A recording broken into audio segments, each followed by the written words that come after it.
जय हिंद मैम। जय हिंद मैम, अपना संक्षिप्त में परिचय दीजिए। मैं सुमन चतुर्वेदी हूँ। भारतीय जनता पार्टी में 89 से पदों पर हूँ। 91 में मैं प्रदेश कार्य समिति सदस्य रही। 95 में मैं नगरपालिका अध्यक्ष रही।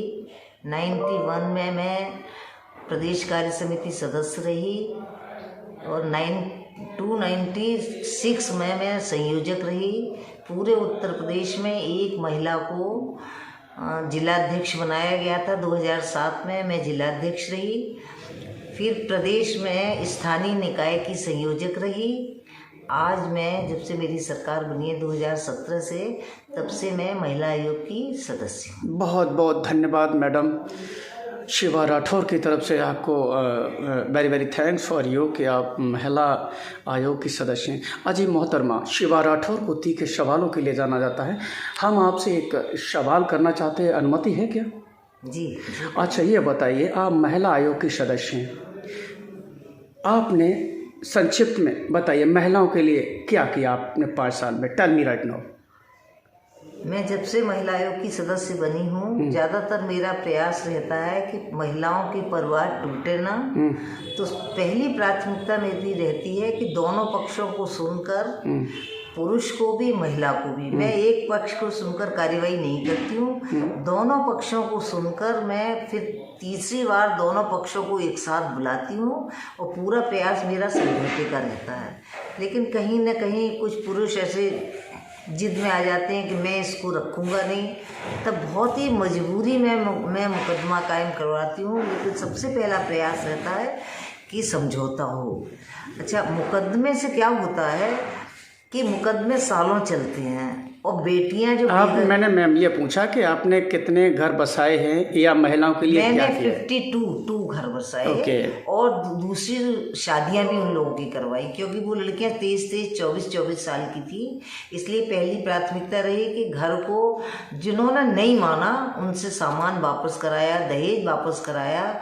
इसमें मेरी पुलिस वालों ने बहुत हेल्प की, कप्तान साहब ने बहुत हेल्प की। चलिए ये बताइए, लखीमपुर में जिस समय चुनाव के दौरान एक महिला का चीर हरण हो रहा था, पूरी दुनिया देख रही थी, उस सब्जेक्ट पे आपने कितना काम किया? आप महिला आयोग की सदस्य है और महिला की शरेआम कैमरे के सामने जो छीछा लेदर हुई, जो चीर हरण हुआ, आपने देखा, आपने उस पर कितना एक्शन लिया? जिन लोगों ने उसका चीर खींचा उस पर आपने क्या कार्रवाई की? Tell me right now ma'am.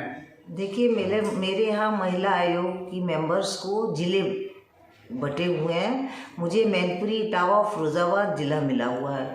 Lakhimpur Kheri में जो कुछ भी हुआ है वो वहाँ की मेंबर ने देखा होगा।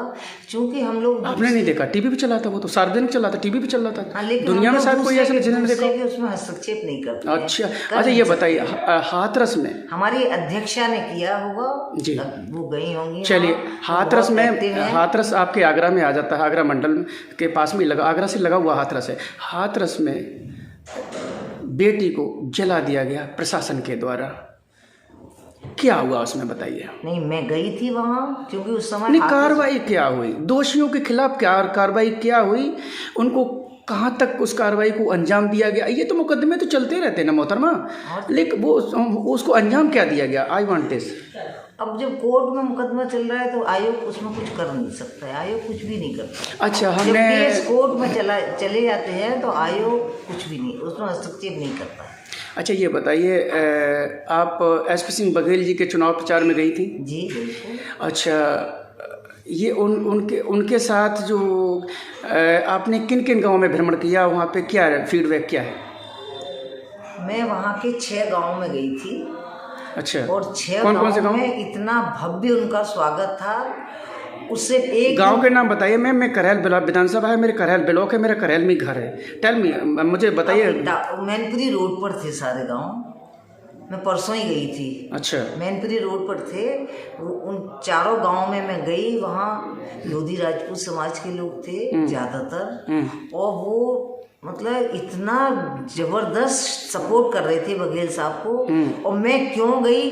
मैं सिर्फ इसलिए गई, हालांकि मैं जान, इस समय स्थिति क्या है बघेल साहब की? बहुत अच्छी, बहुत अच्छी। जैसे सन 85 में 75 में इंदिरा गांधी जी हारी थी, वैसे वहाँ सब कुछ संभव है। हमारे बघेल साहब जीत सकते हैं, क्योंकि उनकी सैफई में उनकी जो पाठशाला आतंकवाद की चलती है, उससे वहाँ की जनता बहुत त्रस्त है। आपने देखा नहीं कि एसपी सिंह बघेल के साथ जो हुआ है वो आप इससे क्या कहेंगे?